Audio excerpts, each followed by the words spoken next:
¿Quién inventó la empanada? Spoiler, no son argentinas. Hay colombianas, chilenas, uruguayas, portuguesas y por supuesto argentinas. Pero aunque nos cuesta admitirlo, las empanadas no se inventaron acá. Empanadas. 3. Me partieron el alma. Ok, sí, estamos de acuerdo. Las empanadas argentinas son las más ricas. Para vos, ¿viste lo que son estas empanadas norteñas? Es lo más. Pero espera, vamos a hacer un poco de historia. En realidad, las empanadas son viejísimas.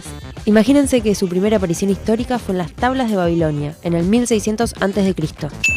En la era de los egipcios y los griegos, los árabes comenzaron a envolver la carne en masa para poder conservarla durante los largos viajes. Con harina de trigo armaban la masa y le ponían relleno de cordero. A eso lo llamaban esfija o fatay, como normalmente conocemos hoy en día a las empanadas árabes.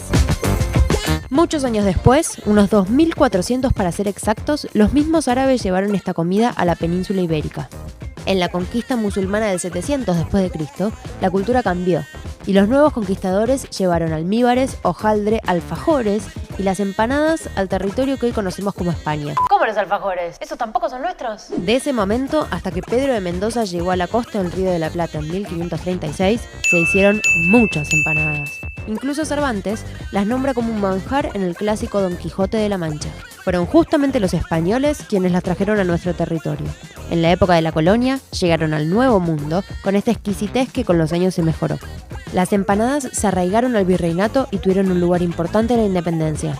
¿Quién no dijo un 25 de mayo? Empanaditas calientes para quemarse los dientes. Dulces o saladas, fritas o al horno, las opciones son infinitas y en Argentina son un símbolo de nuestra historia y nuestra tradición. Hasta Domingo Faustino Sarmiento habló de ellas como símbolo para unir a la recién nacida Argentina.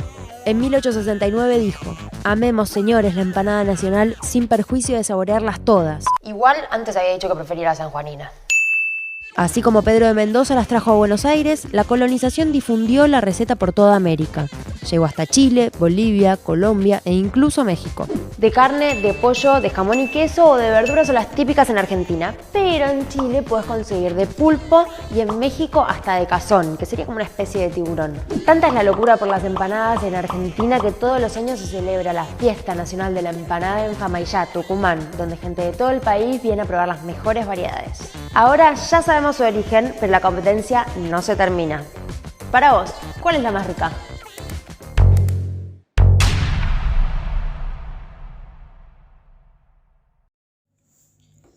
Para la sociología, las costumbres son un componente de la cultura, que se transmite de generación en generación y que por lo tanto están relacionados con la adaptación del individuo al grupo social. Las costumbres y las tradiciones se vinculan siempre con la identidad y el sentimiento de pertenencia de los individuos que conforman una comunidad. Las costumbres son formas, actitudes, valores o acciones y sentimientos que tienen su raíz en algunos casos en tiempos inmemorables y que a veces no tienen explicación lógica o racional, sino que simplemente se fueron estableciendo con el tiempo hasta volverse casi irrevocables.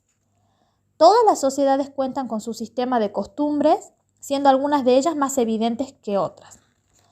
Para Peter Berger, la perspectiva sociológica consiste en saber ver lo general en lo particular. Aunque cada individuo es único, sus experiencias vitales pueden variar según la categoría a la que pertenezca. Las sociedades, en este caso, generan expectativas sobre los individuos según la categoría a la que pertenezcan. Un ejemplo de nuestra sociedad es que se espera que los niños sean dependientes y que los ancianos sean apartados de la producción. En nuestro caso, como nos había citado un ejemplo en el que decía que la identidad siempre protagonizó los temas relacionados a la gastronomía de nuestro país, la costumbre de comer asado o empanada forman parte de nuestra tradición y prácticas cotidianas. Es decir, si sos argentino, te tiene que gustar el asado un domingo, una cosa así. Es decir, que para saber si es la sociedad o las leyes de la naturaleza las que operan, tenemos que estudiar las sociedades a través del tiempo o comparándolas entre sí.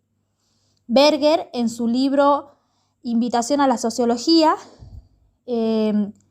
dice en el primer enunciado de la disciplina que las cosas no son lo que parecen.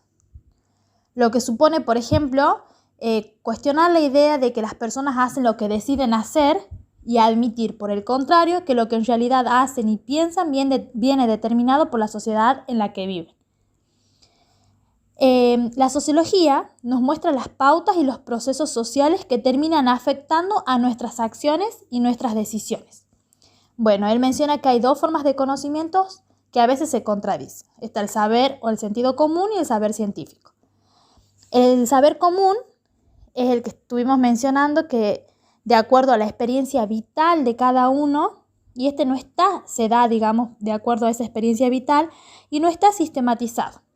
Diferente al saber científico, que está sujeto a un método de indagación que busca la representatividad de los fenómenos a estudiar. Volviendo al sentido común, este constituye el mundo de la vida cotidiana, que se presenta como la realidad por excelencia. De esta manera se impone sobre la conciencia de los individuos. La realidad de la vida cotidiana es una construcción intersubjetiva, un mundo compartido, que presupone procesos de interacción y comunicación, mediante los cuales comparte con los otros. Uno como el otro son útiles para la vida, pero responden a las preguntas de manera diferente. Es decir, que no es lo mismo opinar desde el saber común sobre el significado que puede tener para un individuo el hecho de enamorarse, por ejemplo, que estudiar científicamente cómo surge y se expresa el enamoramiento en distintas culturas o clases sociales, ¿verdad? Esos son ejemplos.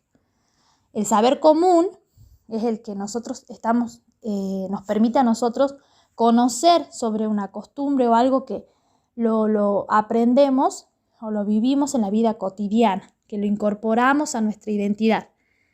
Nos ayuda a no tener que estar inventando a cada momento nuestra manera de comportarnos. No necesitamos conocerlo todo científicamente porque resultaría realmente agotador.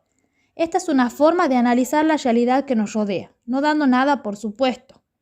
Este es denominado por el sociólogo Charles Wright Mills como indagación sociológica. Nuestros problemas privados y públicos están relacionados, influidos ¿por quién? Por el contexto social, pero nuestro comportamiento no está condicionado por él. Nuestra propia individualidad nosotros la tenemos y la creamos.